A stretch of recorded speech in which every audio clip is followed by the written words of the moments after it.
When you ask an AI for a recipe, it usually isn't citing a cook. Almost 4 times out of 10, it's citing an ad. Somebody actually scanned 213 food blogs, and every recipe answer 1,288 AI citations gave.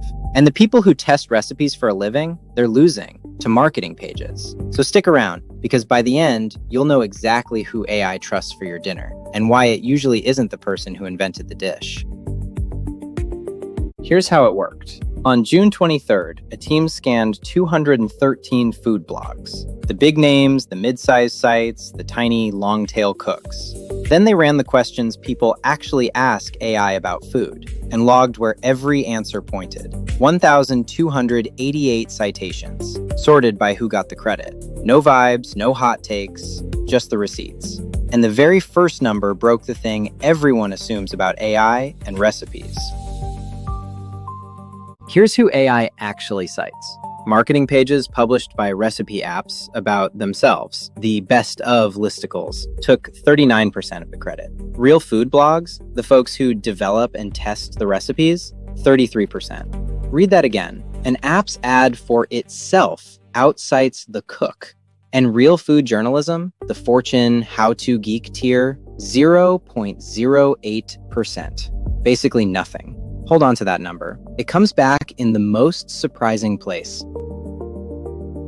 So why do the ads win? 2 reasons. First, the machines. ChatGPT is 5 times more likely to cite a comparison post than a single recipe, and best of pages are built to be comparison posts. Second, structure. Of the blogs they could even open, only 21% had valid recipe code, the machine-readable layer that tells an AI what the ingredients are. 4 out of 5 real food blogs are basically invisible to the robot reading them.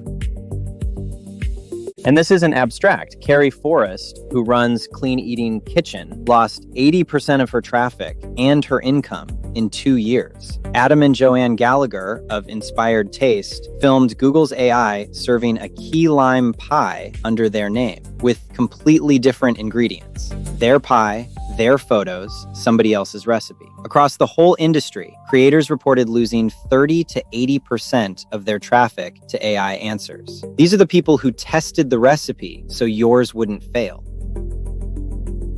Now here's the part that's almost funny. Food blogs know how to keep the lights on. 98% have the basic plumbing, robots, files, sitemaps. But an actual plan for AI? Only 4% block the crawlers that train on their work for free. And the share that got the setup fully right, allow the search bots, block the training ones, was 0.8%. The whole industry is getting scraped, and almost nobody made a single deliberate choice about it. Okay, here's where it gets honest. Remember that 0.08, the near zero number for real journalism? The team that ran this study scored the exact same thing. Their own platform got 1 citation. 1 out of 1,288. And they published that number anyway. I know what you're thinking, and I get it. This is just an ad for their app.